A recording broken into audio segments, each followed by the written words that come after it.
Puji Tuhan, buat pagi hari yang indah ini kita boleh beribadah kepada Tuhan, bersekutu dengan Tuhan, mendengarkan suara Tuhan dan mematuhi suara Tuhan. Haleluya.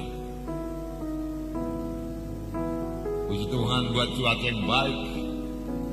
Saudara dapat mendengarkan saya? Dapat semua sampai ke belakang? Lambaikan tangan saudara kalau saudara bisa mendengarkan saya. Lambaikan tangan saudara. Haleluya. Sampai ke belakang melambaikan tangan. Saya pikir mic-nya sudah cukup bagus. Tuhan memberkati. Haleluya. Nah, hari ini topik firman Tuhan yaitu menjadi orang Kristen yang rohani. Sesudah diselamatkan kita perlu bertumbuh. Karena selamat artinya lahir baru. Pada waktu kita lahir baru kita masih bayi-bayi rohani. Tapi bayi-bayi rohani tidak bisa terus bayi-bayi rohani. Melihat bayi-bayi memang cantik. Kita suka bermain-main dengan bayi-bayi. Tetapi bayi yang terus bayi setelah 1 tahun, setelah 2 tahun saudaraku, saudara membuat kita bersedih hati. Mengapa? Karena dia tidak bertumbuh. Demikian juga secara rohani, saudaraku.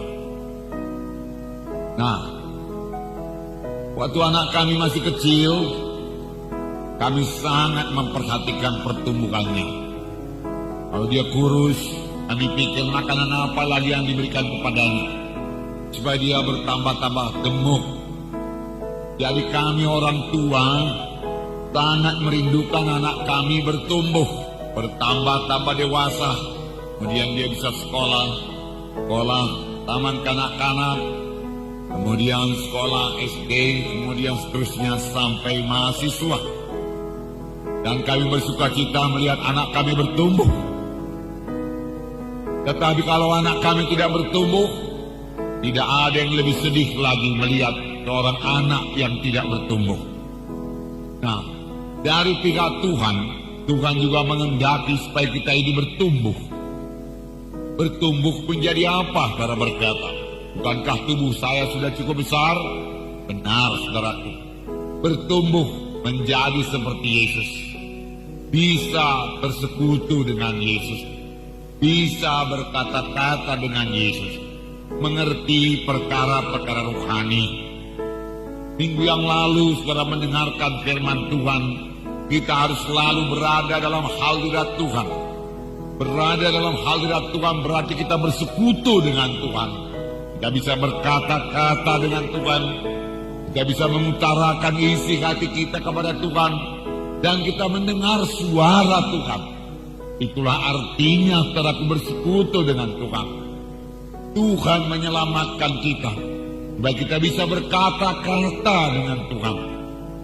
Ingatkah saudara akan perkataan Tuhan Yesus yang berkata, domba-dombaku mendengar suaraku. Ya, apakah domba-domba Tuhan? Apakah orang Yahudi saja domba-domba Tuhan? Bukan, saudaraku. Saudaraku, semua anak-anak Tuhan yang sudah diselamatkan Tuhan adalah domba-domba Tuhan. Dan domba-domba Tuhan mendengar suara Tuhan. Inilah artinya dewasa. Yaitu mendengarkan suara Tuhan. Mendengarkan suara Tuhan. Nah, ini terjadi karena kita boleh mengambil waktu bersekutu dengan Tuhan. Dapat berkomunikasi dengan Tuhan. Menjadi orang-orang rohani.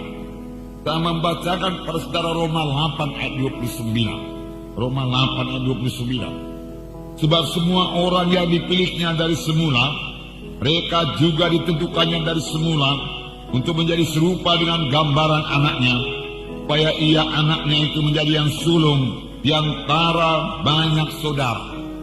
Siapa yang diselamatkan Tuhan, dia juga diaturkan Tuhan, ditentukan Tuhan menjadi serupa dengan anaknya, serupa dengan Yesus. Yesus sangat bersekutu dengan Bapanya. Tuhan Yesus mengerti menyampaikan maksud Bapanya. Tuhan Yesus mendengar suara Bapanya.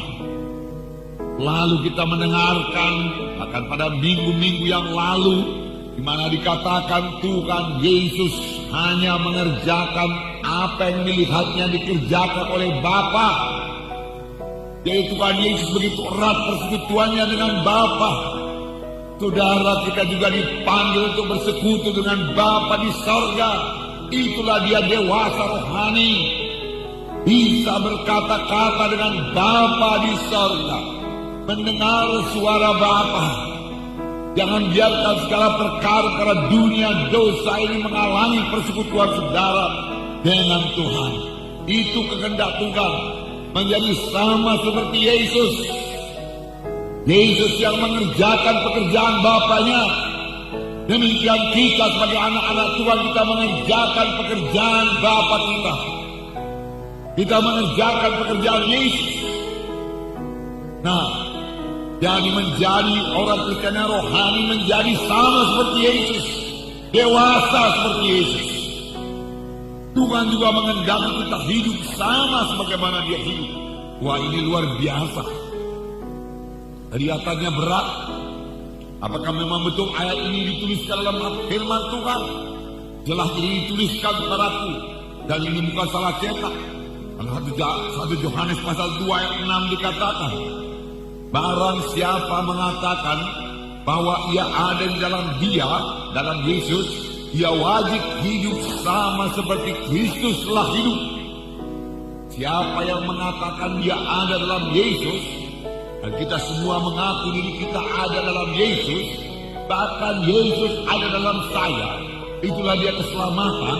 Yesus ada dalam saudara, dia wajib hidup sama sebagaimana Yesus hidup.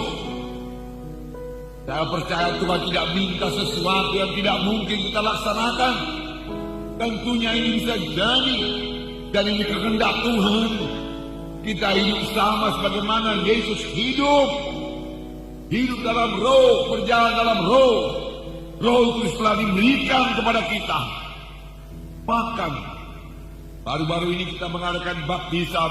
Firman Tuhan berkata, setelah kita dibaptiskan, dalam Roma 6 ayat 4, kita harus hidup dalam satu hidup yang baru, lain daripada sebelumnya. Inilah dia menjadi orang Kristen, menjadi orang rohani. Hidup kita tidak dapat sama sebagaimana hidup kita sebelumnya. Roma 6 ayat 4. Dengan demikian kita telah dikuburkan bersama-sama dengan dia oleh baptisan dalam kematian, supaya sama seperti Kristus telah dibangkitkan dari antara orang mati oleh kemudian Bapa, demikian juga kita akan hidup dalam hidup yang baru. Hidup dalam hidup yang baru, lain daripada hidup sebelumnya. Robah sungguh-sungguh sebagai siang dengan malam, karena Tuhan Yesus telah ada dalam hati kita, dan manusia lama kita telah dikuburkan.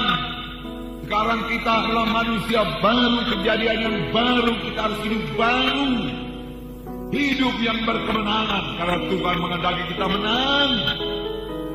Sama sebagaimana Yesus hidup, dibentuk terus menjadi orang-orang rohani, menjadi sama seperti Yesus. Ini kehendak Tuhan. Hanya orang yang menang yang mewarisi hidup yang kekal. Dalam Wahyu 23 ayat 21 dikatakan, Wahyu 2 ayat 7. Lebih dahulu saya bacakan kepada saudara. Siapa yang bertelinga hendaklah yang mendengar apa yang dikatakan Roh kepada jemaat-jemaat. Roh Kudus bicara, biarlah kita mendengar suara Roh Kudus. Barang siapa yang menang, dia akan berikan dari pohon kehidupan yang ada dalam taman Firdaus Allah. Barang siapa yang menang, biarlah kita semua menang. Semua kita bisa menang. Tuhan telah memberikan Roh Kudus kepada kita. Dalam Wahyu pasal 3 ayat 21 dikatakan, barang siapa yang menang, dia akan kedudukan bersama-sama dengan aku di atas tahtaku, bagaimana aku telah menang dan duduk bersama-sama dengan Bapa-Ku di atas tahtanya. Barang siapa bertelinga, hendaklah ia mendengarkan apa yang dikatakan Roh kepada jemaat-jemaat. Rupanya Roh Kudus senantiasa memimpin sidangnya Biarlah kita mendengarkan suara Roh Kudus. Haleluya. Kalau saudara suka berada dalam hadirat Tuhan, suka berdoa. Berdoa bukan doa biasa saja, bukan doa memenuhi kewajiban, bukan doa mengusir setan saja karena takut nanti diganggu oleh setan, tapi doa yang mencari hadirat Allah, doa yang tidak mau kalah sebelum dia sampai ke hadirat Tuhan yang bersekutu indah dengan Tuhan. Bila dia menerima kekuatan daripada Tuhan, kesegaran daripada Tuhan, firman daripada Tuhan untuk hari itu, itulah dia orang yang menang. Dia tidak bisa dikalahkan. Jadi berdoa bukan hanya berdoa 5 menit, 10 menit, tapi masuk dalam hadirat Tuhan dan berada dalam hadirat Tuhan dan memelihara hadirat Tuhan tersebut. Amin, saudara. Inilah dia doa. Doa. Berapa lama terserah dalam pimpinan Roh Kudus. Berapa lama saudara sampai di hadirat Tuhan. Berapa lama saudara mau berkata-kata dengan Tuhan. Saudara sudah lahir baru, saudara sudah selamat. Roh Kudus diberikan kepada saudara supaya saudara berkata-kata dengan Tuhan. Haleluya. Inilah hidup yang baru. Bertemu dengan Yesus tiap-tiap hari, alangkah indahnya, saudaraku. Tuhan menghendaki kita menang. Mengapa? Karena Tuhan telah melengkapi kita dengan kuasa. Pertama, firman Tuhan berkata, tunggulah di Yerusalem sampai kamu dilengkapi dengan kuasa dari Maha Tinggi. Mereka menunggu, namun mereka bertanya, untuk apa kami menunggu? Karena Yohanes membaptis dengan air, tapi tidak lama lagi kamu akan dibaptis dengan Roh Kudus. Tuhan, masa inikah kamu membangunkan kembali kerajaan bagi Bani Israel? Bukan itu yang dimaksud. Tuhan Yesus berkata, kerajaanku bukan dari kerajaan dunia ini, peperanganku bukan peperangan dunia ini, tapi peperangan melawan roh-roh jahat di darat. Tetapi kamu akan beroleh kuasa. Kamu akan beroleh kuasa. Kamu akan beroleh kuasa kalau Roh Kudus turun ke atas kamu, dan kamu menjadi saksi bagiku Yerusalem, Judea, Samaria, sudah sampai ke ujung bumi. Roh Kudus yang di dalam saudara, yang saudara terima pada saudara lahir baru, yang dipenuhkan dalam saudara pada saudara dibaptis dengan Roh Kudus, memberikan kuasa kepada saudara untuk menjadi saksi Tuhan, memberikan kuasa kepada saudara untuk mematikan perbuatan daging, kebiasaan-kebiasaan yang jelek, pikiran-pikiran yang tidak senonoh, bisa dimatikan dengan Roh Kudus yang ada dalam saudara, jika saudara bisa menjadi orang rohani. Amin, saudara. Tuhan mau kita menang, saudara, menang. Yang kedua, Tuhan telah memberikan kepada kita kuasa dalam nama Yesus. Luar biasa. Segala kuasa yang ada pada Yesus terdapat dalam namanya. Ini diberikan kepada Tuhan Yesus pada waktu dia selesai mengerjakan pekerjaannya taat sampai kepada maut. Lalu Allah mengaruniakan kepada dia nama di atas segala nama, di mana dalam nama Yesus bertekuk lutut segala sesuatu yang di sorga, di bumi, dan di bawah bumi. Segala kuasa yang ada di bumi ini sekarang, segala kuasa-kuasa kegelapan, segala penguasa-penguasa jahat di udara, pemerintahan-pemerintahan semua tunduk dalam nama Yesus, dalam nama Yesus. Dan Tuhan Yesus telah menganugerahkan dalam nama Yesus tersebut kepada gereja. Oleh sebab itu gereja harus berkuasa, anak-anak Tuhan harus berkuasa. Itu sebabnya Tuhan minta anak-anak Tuhan itu harus menang, harus menang. Barang siapa yang menang, karena Tuhan telah memberikan kepada kita kuasa yang luar biasa. Puji Tuhan, saudara. Amin, saudara. Satu lagi, saudara, yang sangat berkuasa, yaitu firman Tuhan. Firman Tuhan tidak kehilangan kuasanya. Firman Tuhan berkuasa untuk menciptakan apa yang tidak ada menjadi ada. Firman Tuhan berkuasa menyembuhkan. Firman Tuhan menambah iman saudara. Firman Tuhan menjadi milik saudara. Haleluya. Haleluya. Nah, saudara, Saudara boleh percaya kepada firman Tuhan, bersandar kepada firman Tuhan, dan saudara tidak akan pernah dipermalukan. Firman Tuhan belum kehilangan kuasanya. Ucapkan firman Tuhan kepada gunung-gunung, maka gunung-gunung akan tersampai. Amin, saudara. Di dalam nama Yesus kau bunuh penyakit. Saya perintahkan kau pergi di dalam nama Yesus. Karena oleh bilu Yesus saya sudah sembuh. Saya mengucapkan firman Tuhan kepada penyakit. Firman Tuhan tidak kembali kosong. Firman Tuhan berkata, oleh sebab itu biarlah anak-anak Tuhan kaya dengan firman Tuhan. Sayangnya banyak orang Kristen sangat miskin dengan firman Tuhan. Padahal firman Tuhan berkata, hendaklah firman itu berdiam dalam kamu dengan segala kekayaannya. Biar kita selalu mengucapkan firman Tuhan. Bahkan buku Habakuk berkata, dunia ini akan dipenuhkan dengan firman Tuhan. Amin, saudara. Tugas kita sebagai anak-anak Tuhan bicara daripada firman Tuhan, kaya dengan firman Tuhan. Bahkan buku Amsal berkata, taruhlah firman itu dalam hatimu, jangan menjauh dari matamu. Perhatikanlah perkataanku, firman Tuhan berkata, jangan menjauh dari matamu, simpan di lubuk hatimu. Apakah itu firman Tuhan? Maka itu akan memberikan kesembuhan bagi seluruh tubuhmu dan kehidupan bagi mereka yang mendapatkannya. Firman Tuhan yang kita perhatikan, yang tidak menjauh dari mata kita, yang kita simpan di lubuk hati kita, membawa kesembuhan bagi seluruh tubuh kita. Berarti kalau kita penuh dengan firman Tuhan, penyakit tidak berkuasa atas kita, karena firman Tuhan itu berkuasa. Jangan lupakan firman Tuhan, taruhlah hati saudara, isi hati saudara dengan firman Tuhan. Amin. Amin, saudaraku. Isi hati dengan firman Tuhan. Baca Alkitab saudara, dengarkan firman Tuhan hari Minggu. Hari Minggu hari kebaktian. Tidak ada acara lain yang bisa mengganggu kebaktian hari Minggu. Hargakan kebaktian Minggu. Amin, saudara. Hargakan. Hari itu hari itu memuji, hari menyembah Tuhan. Puji Tuhan, sama sebagaimana bangsa Israel menghargakan hari Sabat, saudara. Dan yang melanggar hari Sabat dibunuh. Ketahui itu perjanjian lama kerap kali badani. Sekarang perjanjian baru adalah rohani.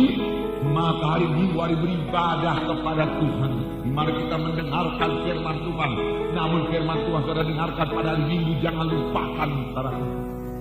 Ingatkan itu, selalu taruh dalam hati saudara, ucapkan melalui mulut saudara, maka hidup saudara akan berkuasa. Ada kuasa dalam nama Yesus. Tanda orang percaya, yaitu mereka akan mengusirkan setan dalam nama Yesus. Banyak penyakit-penyakit disebabkan oleh setan. Usirkan setannya, maka penyakitnya sembuh. Amin, saudara. Dalam nama Yesus, dalam nama Yesus. Haleluya. Puji Tuhan, puji Tuhan. Nah, saudara. Itu sebabnya Tuhan berkata, bahwasanya pekerjaan-pekerjaan yang aku kerjakan akan kamu kerjakan. Bahkan pekerjaan-pekerjaan yang lebih besar daripada ini akan kamu kerjakan, akan dikerjakan oleh gereja, karena aku pergi kepada Bapa. Aku pergi kepada Bapa, tapi gereja akan melakukan pekerjaanku. Gereja akan mengabarkan Injil. Gereja akan meletakkan tangan orang sakit lalu orang itu sembuh. Gereja akan mengusirkan setan dalam nama Yesus, lalu setan akan pergi. Gereja harus mengusirkan setan. Setan ada berarti, tapi kuasa Tuhan lebih nyata daripada kuasa setan. Dan roh Tuhan yang dalam saya, roh Tuhan yang dalam saudara, jauh lebih besar daripada segala roh-roh jahat dalam dunia ini. Jika dalam nama Yesus kita berkuasa mengusirkannya, kita berkemenangan atasnya. Oleh sebab itu kita dapat mengerjakan pekerjaan yang dikerjakan oleh Yesus. Bagaimana saudara berkata, singkat saya ceritakan kepada saudara, Yesus membukakan rahasia. Yesus tidak menyembunyikan apa-apa daripada sidangnya. Yesus mau sidangnya berkuasa. Yesus mau sidangnya berkuasa. Yesus menerangkan bagaimana dia mengadakan tanda jadi dan mujizat. Biarlah gereja memperhatikannya, saudaraku. Biarlah anak-anak Tuhan memperhatikannya. Apakah kata Tuhan Yesus? Pekerjaan-pekerjaan yang aku kerjakan adalah daripada Bapakku. Aku melihat Bapakku mengerjakannya. Apa yang kukatakan kepadamu bukan daripada aku, tapi daripada Bapakku. Lalu Yesus berkata kepada orang sakit, Bangkitlah, angkat tempat tidurmu dan berjalan. Dan orang itu bangkit mengangkat tempat tidurnya dan berjalan. Mengapa? Karena dia dengar bapaknya menyuruh dia mengatakan perkataan yang demikian. Apakah itu tidak mungkin? Mengapa tidak mungkin? Saudaraku, tentunya ini bisa. Ini kembali saya terangkan kepada saudara adalah karena persekutuan Tuhan Yesus yang sangat erat dengan Bapaknya. Juga dia melihat apa yang dikerjakan Bapaknya. Jika dia boleh berbuat apa yang disuruh Bapaknya, bukankah kita juga bisa bersekutu dengan Bapa di sorga? Amin, saudaraku. Bukankah kita bisa mendengarkan suara Tuhan? Amin, saudaraku. Haleluya. Roh Tuhan bicara dalam hati kita, saudara, datang ke dalam pikiran kita, ke dalam hati kita, tiba-tiba suara Tuhan. Kita lihat nabi-nabi pada zaman dahulu apa dia katakan. Maka datanglah firman Tuhan kepada Nabi Yesaya. Maka datanglah firman Tuhan kepada Nabi Yeremia. Dia mendengar suara Tuhan.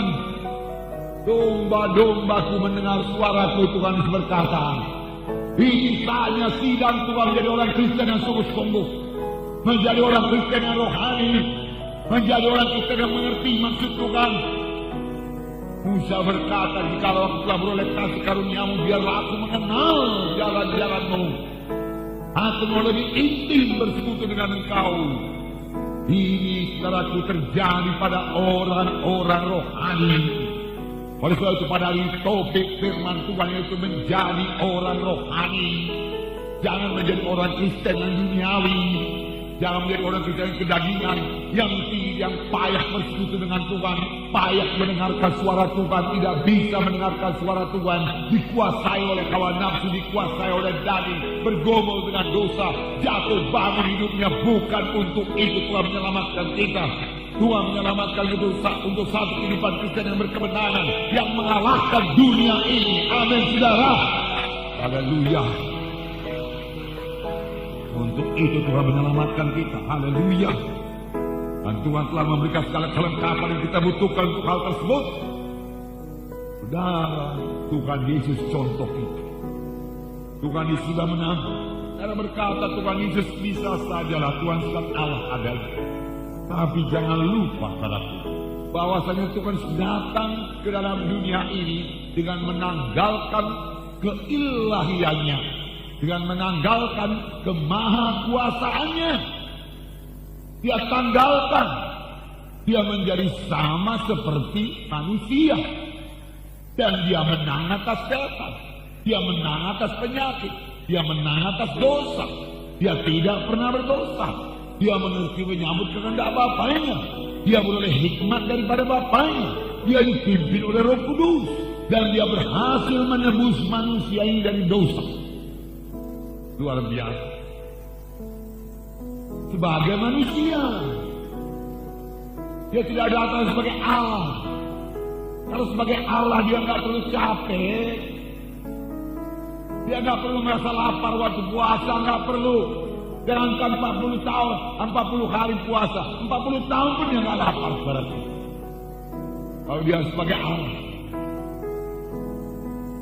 Tetapi dia merasa lapar, firman Tuhan berkata. Dan dia capek, dia ada perahu, dia tertidur karena dalam keadaan tubuh manusia. Sebagai Allah yang maha kuasa, jangankan bekerja 1 minggu penuh, 1 tahun penuh dia bisa bekerja, tidak akan kenal capek, tidak akan mengantuk. Dia lapar, dia perlu istirahat. Namun dia bisa menyangkal dirinya bangun pagi-pagi dan berdoa. Dia dalam keadaan tubuh manusia. Tetapi dia tidak berdosa. Dia taat sampai kepada kematian. Dia berhasil mengerjakan maksud Bapaknya dalam hidupnya. Ini tertulis dalam Filipi pasal 2 ayat 5. Saya baca kepada saudara beberapa ayat. Hendaklah kamu dalam hidupmu bersama menaruh pikiran dan perasaan yang terdapat juga dalam Kristus Yesus, yang walaupun dalam rupa Allah tidak menganggap kesetaraan dengan Allah itu sebagai milik yang harus dipertahankan, melainkan telah mengosongkan dirinya. Apa saudaraku? Mengosongkan dirinya dan mengambil rupa seorang hamba dan menjadi sama dengan manusia. Sama dengan siapa? Sama dengan manusia. Sama dengan saudara, sama dengan saya. Dan dalam keadaan sebagai manusia, bukan dalam keadaan sebagai Allah, dalam keadaan sebagai manusia, dalam keadaan sebagai manusia, ia telah merendahkan dirinya dan taat sampai mati, bahkan sampai mati di kayu salib. Itu kehendak Bapaknya, dia mati di kayu salib. Dia taat. Dia taat. Apakah engkau pikir aku tidak bisa memanggil sekarang ini juga 12 legion tentara malaikat untuk membebaskan kita, Petrus? Sarungkan pedangmu, Petrus. Kalau aku memanggil 12 legion tentara malaikat, aborga, tapi semua manusia ke neraka. Yesus taat. Yesus memilih untuk disengsarakan untuk menebus manusia ini supaya manusia bisa selamat. Karena itulah jalan satu-satunya kepada manusia ini menerima keampunan dosa, menerima hidup. Karena semua manusia sudah berdosa dan telah kehilangan kemuliaan Allah. Mati rohani. Manusia perlu menerima kehidupan rohani. Oleh sebab itu manusia perlu lahir baru. Lahir baru. Dari firman Tuhan dan roh Tuhan. Itu sebabnya Tuhan Yesus menanggungkan semua sengsara tersebut. Sebenarnya dia menanggung dosa seluruh manusia. Ditimpakan kepada Tuhan Yesus. Dan Tuhan dihukum karena dosa manusia tersebut. Supaya manusia boleh sampai kepada hidup yang kekal. Itu maksud Tuhan Yesus. Itu sebabnya dia mengangkat salib dari Yerusalem ke Golgota. Di mana di kayu salib, di mana dia dipaku di kayu salib, kaki dipaku, tangan dipaku, kepala diberi mahkota duri, tergantung di antara langit dan bumi. Sama sebagaimana Musa mengangkat ular daripada belantara, demikian anak manusia harus disalibkan. Barang siapa yang percaya kepadanya tidak binasa, tapi beroleh hidup yang kekal, beroleh hidup yang kekal. Haleluya. Saudara percaya kepada Tuhan Yesus, bukan percaya kepada kemampuan saudara untuk mencapai sorga, kesucian saudara, amal-amal saudara, perbuatan baik saudara, kedermawanan saudara untuk mencapai sorga. Saudara kan kecewa menemui pintu sorga tertutup kepada saudara. Karena segala kebaikan manusia, kejujuran manusia hanya sebagai kain lapuk saja di hadapan Tuhan. Tidak ada seorang pun yang benar, Tuhan berkata. Semuanya sudah berbuat dosa dan telah kehilangan kemuliaan Allah. Tetapi Yesus telah menebus kita manusia yang berdosa ini. Hingga Tuhan mati di kayu salib. Tetapi sebelum dia mati, dia berkata, sudah genap. Genaplah ku tanggung semua dosa manusia, Bapa. Sekarang setiap manusia yang percaya kepadaku boleh selamat. Dan boleh menjadi orang rohani. Bertumbuh dalam aku. Bertumbuh menjadi seperti Yesus. Menjadi anggota tubuh Kristus, membangun gereja Tuhan. Amin, saudara. Yesus melihat gerejanya bangkit, saudaraku. Terutama Yesus melihat gereja bangkit pada akhir zaman ini. Amin, saudara. Haleluya. Saya percaya gereja akan bertambah jaya pada akhir zaman ini. Gereja akan mengalahkan dunia pada akhir zaman ini. Mengalahkan dosa, mengalahkan setan, mengalahkan dukun-dukun. Amin, saudara. Kita tidak berperang secara fisik dengan dukun, saudaraku. Kita mengasihi saudaraku dukun itu. Tetapi saudaraku, kita melawan roh-roh jahat di belakang dia, yang memakai dia. Kita usir dalam nama Yesus. Karena peperangan kita bukan melawan darah dan daging, tapi melawan roh-roh jahat di udara. Pemerintahan jahat di udara, bukan darah dan daging. Itulah sebabnya Allah sangat meninggikan dia dan mengaruniakan kepada yang nama di atas segala nama. Supaya dalam nama Yesus bertekuk lutut segala yang ada di langit dan yang ada di atas bumi dan yang ada di bawah bumi. Dan segala lidah mengaku Yesus Kristus adalah Tuhan bagi kemuliaan Allah Bapa. Haleluya. Nah, saudara, itulah sebabnya Allah mengaruniakan kepada nama dan segala nama. Dalam nama yang sangat berkuasa. Dan nama Yesus tersebut telah dikaruniakan kepada saudara untuk dipakai mengalahkan setan, untuk dipakai menindas penyakit. untuk dipakai sebagai senjata pembungkas menghancurkan semua pekerjaan setan. Amin, saudara. Dan merebut jiwa-jiwa dalam kerajaan surga. Puji Tuhan, saudara. Puji Tuhan. Nah, haleluya. Jadi ini kehendak Tuhan. Tuhan tidak meminta sesuatu daripada kita yang kita tidak bisa menggenapkannya, tidak bisa memenuhinya. Jadi Tuhan menghendaki anak-anaknya semua bertumbuh, bertambah dewasa, jadi orang-orang rohani yang berkemenangan, yang penuh dengan Roh Kudus, yang bersekutu dengan Tuhan Yesus, yang mendengar suara Tuhan, yang mengerti perkara-perkara rohani. Untuk itu hilangkan semua perkara daging, duniawi dalam hidup kita. Dalam 1 Korintus 3, 1 Korintus pasal 3 ini satu sidang yang sangat duniawi ditegur oleh Paulus. Duniawi dia katakan, karena terus dalam keadaan duniawi tidak mencapai hidup yang kekal, tidak sampai kepada hidup yang kekal. 1 Korintus 3 ayat 1 mulai. Dan aku saudara-saudara pada waktu itu tidak dapat berbicara dengan kamu seperti dengan manusia rohani, tetapi hanya dengan manusia duniawi yang belum dewasa dalam Kristus. Susulah yang kuberikan kepadamu, bukanlah makanan keras, sebab kamu belum dapat menerimanya, dan sekarang pun kamu belum dapat menerimanya, sebab kamu masih manusia duniawi. Sebab jika di antara kamu ada iri hati dan perselisihan, bukankah hal itu menunjukkan bahwa kamu dalam manusia duniawi dan bahwa kamu hidup secara manusiawi? Karena jika ada yang seorang berkata aku dari golongan Paulus, dan yang lain berkata aku dari golongan Apolos, bukankah hal itu menunjukkan bahwa kamu manusia duniawi dan yang bukan rohani? Paulus menegurkan sidang di Korintus yang sudah lahir baru. Jangan lupa sidang Korintus ini dipenuhkan juga dengan Roh Kudus. Sampai Paulus bicara kepadanya bagaimana berbahasa roh, supaya mereka berbicara dengan teratur dalam bahasa roh, karena begitu banyaknya mereka berbicara dalam bahasa roh. Tetapi walaupun mereka bicara dalam bahasa roh, mereka masih duniawi, belum dewasa. Paulus mengeluh kepada sidang ini, kamu tidak mengerti perkara-perkara rohani. Aku tidak bisa mengajarkan kepada perkara-perkara rohani, tetapi kepada manusia seperti manusia duniawi. Kamu serupa saja dengan orang-orang dunia, dia katakan. Belum dewasa dalam Kristus. Susulah yang kuberikan padamu.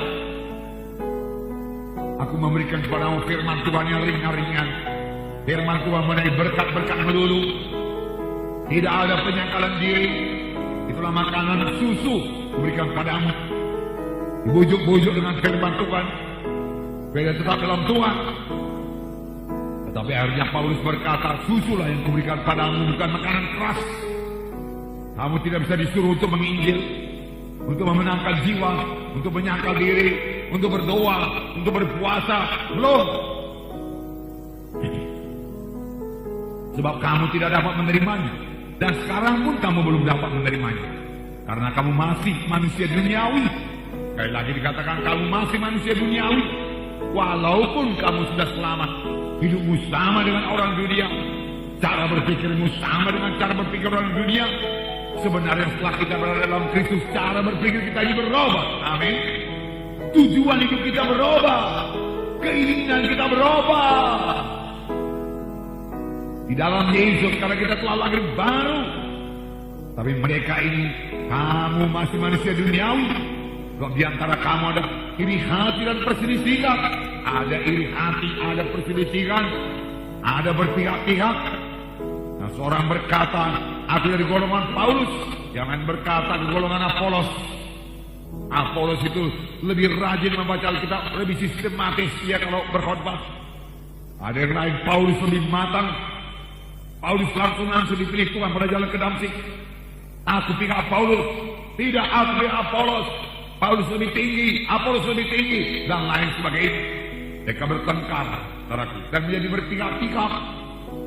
Dan semua mereka adalah pihak Kristus. Akhirnya Paulus memang menegur mereka, siapakah Paulus, siapakah Apolos? Mengapa kamu pengikut Paulus? Mengapa kamu pengikut Apolos? Kamu adalah pengikut Yesus. Kamu adalah anggota tubuh Kristus. Demikian Paulus berkata kepada mereka. Kenapa kamu begitu bodoh? Karena kamu masih dalam tabiat duniawi. Tabiat duniawi membuat kita bodoh rohani. Bodoh rohani, tidak mengerti perkara-perkara rohani. Darah mereka memakai pikirannya. Orang Korintus orang-orang intelektual. Dalam 1 Korintus pasal 1 dikatakan mereka punya hikmat, pengetahuan dunia ini. Mereka banyak memakai akalnya. Dan mereka kurang bersekutu dengan Tuhan dan kurang suka bersekutu dengan Tuhan. Sebenarnya kita diselamatkan untuk bersekutu dengan Tuhan. Amin, saudara. Coba ingat-ingat buku Kejadian. Pada waktu Tuhan menciptakan Adam dan Hawa. Sebelum mereka jatuh kepada dosa, Tuhan datang dengan Adam dan Hawa. Tuhan menikmati persekutuan dengan Adam dan Hawa. Adam dan Hawa menikmati persekutuan dengan Tuhan. Inilah kehendak Tuhan kepada manusia yang sesungguhnya. Untuk itulah Tuhan menciptakan saudara. Saudara bersekutu dengan Tuhan. Kemudian datang dosa yang merusakkan manusia dengan Tuhan. Jika firman Tuhan berkata, bukannya tanganku terlalu pendek menolong kamu, bukannya telingaku terlalu berat mendengarkan doamu, tapi dosamu serupa dengan dinding memisahkan aku dengan engkau. Itu sebabnya banyak doa orang-orang manusia ini yang belum selamat, belum lahir baru, melayang-layang, melenceng ke kiri, melenceng ke kanan.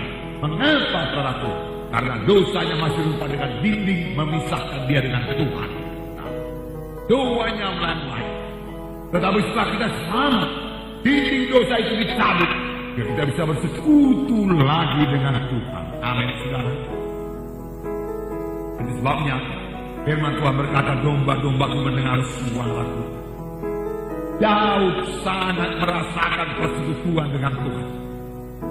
Minggu yang lalu kita mendengar bahwasanya Daud berdosa. Tetapi setelah Daud berdosa, dia berkata kepada Tuhan, Tuhan, apapun hukumannya kepadaku kuterima, asal engkau jangan menarik Roh Kudus-Mu daripadaku. Janganlah kau buang aku dari hadirat-Mu, Tuhan. Tidak ada gunanya hidupku di luar hadirat-Mu. Dia menikmati hadirat Tuhan. Dia telah lama bersekutu dengan Tuhan. Dia menikmati berkata-kata dengan Tuhan. Dia menikmati bersama-sama dengan Tuhan. Maria menikmati bersama-sama dengan Tuhan. Tuhan datang ke rumahnya. Maria duduk di bawah kaki Tuhan Yesus dan berkata-kata dengan Tuhan Yesus. Marta sibuk melayani, sibuk menyediakan makanan. Menyediakan makanan pada waktu itu, saudaraku, lebih sulit daripada menyediakan makanan pada zaman sekarang. Kalian makanan-makanan di supermarket sudah dibersihkan, saudaraku. Ya, kalau ikan-ikan itu sudah dibersihkan, tinggal menggoreng saja lagi. Kalau pada waktu itu, saudaraku, tentunya saudaraku diambil kambing domba, saudaraku disembelih lagi dulu, dipopek lagi dulu bulunya semuanya, saudara. Kemudian dibakar, kemudian baru sediakan makanan, saudara. Boleh jadi tepungnya pun ditumbuk lebih dahulu. Marta sangat sibuk melayani.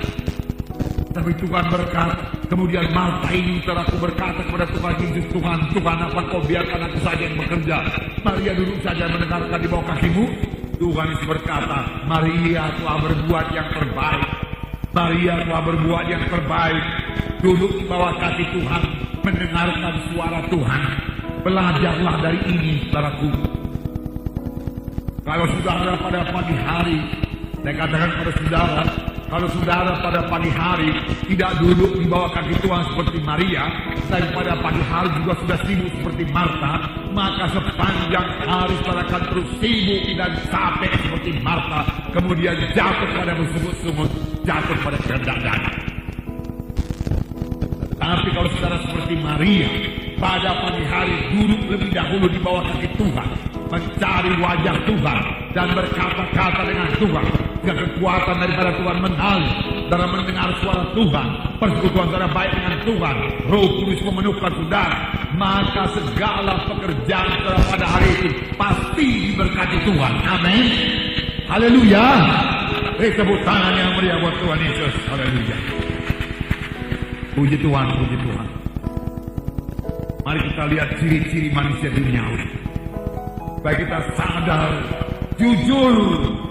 Kalau masih ada kita dalam tabiat duniawi, tabiat daging, kita bertobat. Amin. tinggalkan.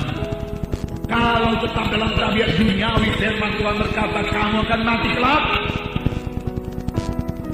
Mati kelak artinya tidak ke sorga. Oleh sebab itu semua kita perlu berubah, dan bisa berubah. Ada kekuatan diberikan Tuhan. Roh Kudus sudah diberikan Tuhan kepada saudara.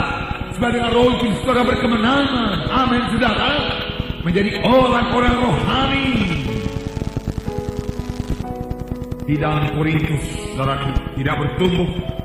Jadi dikatakan, belum dewasa dalam Kristus, susulah yang diberikan kepadamu, bukan makanan keras, sebab kamu belum dapat menerimanya, dan sekarang pun kamu belum dapat menerimanya. Susu, bayi-bayi rohani, sudah tahu bayi-bayi, bagaimana bayi-bayi digendong, bagaimana bayi-bayi kalau dia basah, orang tuanya harus mengganti popoknya, yang mengasuhnya mengganti popoknya, dia sendiri tidak bisa mengurus dirinya, jangankan mengurus orang lain, jangankan melayani orang lain. Demikian bayi-bayi rohani harus diurus, didoakan. Sedikit-sedikit ada persoalan, dia tidak bisa mengatasi persoalannya. Dia tidak bisa punya iman, saudaraku. Mengapa? Karena bayi-bayi rohani tidak bertumbuh. Memang banyak halangan untuk bertumbuh. Kita lihat dalam perumpamaan benih itu. Mengapa benih tidak bertumbuh? Pertama di tanah berbatu-batu memang sudah tumbuh, tapi tidak bisa bertumbuh berbuah. Mengapa? Batu-batu banyak pencobaan. Setan tidak senang setelah diselamatkan, apalagi bertumbuh. Oleh sebab itu setan memakai strategi. Kalau sudah selamatlah, tapi jangan bertumbuh.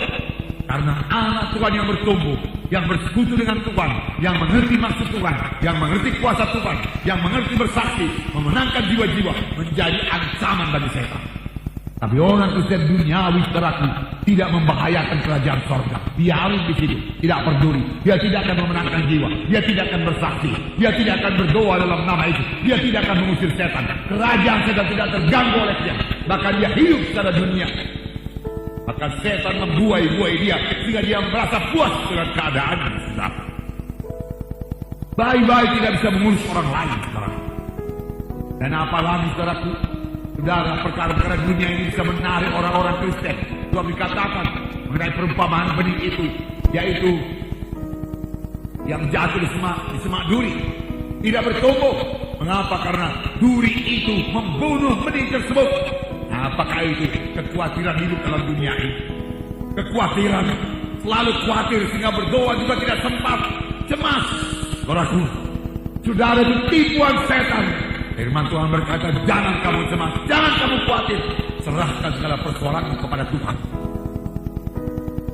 Tuhan penolong kita, Tuhan hidup yang mendengarkan kita. Percayalah kepadanya. Sekarang ini kuasa Tuhan giat-giatnya bekerja. Apakah dia bekerja dalam hidup saudara sebagai hasil daripada doa saudara? Tidak ada yang mustahil bagi orang percaya. Kerajaan surga bukan hal makan minum, tapi damai sejahtera dan kuasa dalam Roh Kudus. Amin, saudara. Kerajaan surga yang berkuasa. Sepanjang kita minta dia berkuasa, bukan kerajaan dunia yang berkuasa. Tuhan yang berkuasa, bukan setan yang berkuasa. Amin, saudara. Haleluya. Haleluya.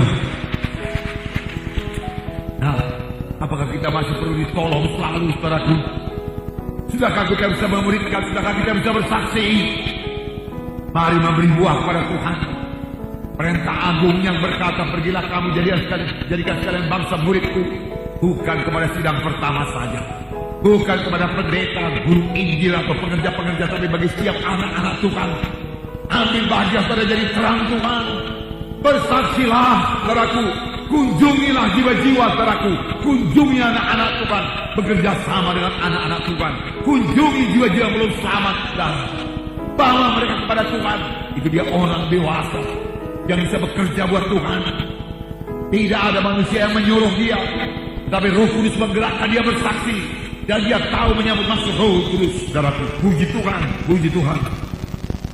Nah, sadari, apakah saya sudah dewasa atau belum? Apakah saya sudah jadi orang rohani? Apakah saya masih bayi-bayi? Karena kalau kita belum menyadarinya, kita tidak bisa berubah. Tapi kalau kita sudah sadar dengan jujur, Tuhan, aku belum bertumbuh juga, aku mau bertumbuh, maka saudara harus mengambil tindakan-tindakan, langkah-langkah yang pasti. Saudara harus berbuat sesuatu supaya saudara berubah. Tanpa berbuat sesuatu turut dengan firman Tuhan, saudara tidak akan berubah juga. Ada tindakan, aku akan bertobat, aku menambahi jam-jam berdoa, aku merenungkan firman Tuhan, aku mematikan perbuatan tubuh. Segala pikiran-pikiran najis kebuang semua. Pikiran manusiawi kebuang dalam nama Yesus. Aku mau bertumbuh dan jadi orang rohani dalam nama Yesus. Sudah sampai waktunya aku memenangkan jiwa. Beri keberanian kepada aku, beri kekuatan kepada aku. Tuhan menolong saudara, amin saudara. Haleluya.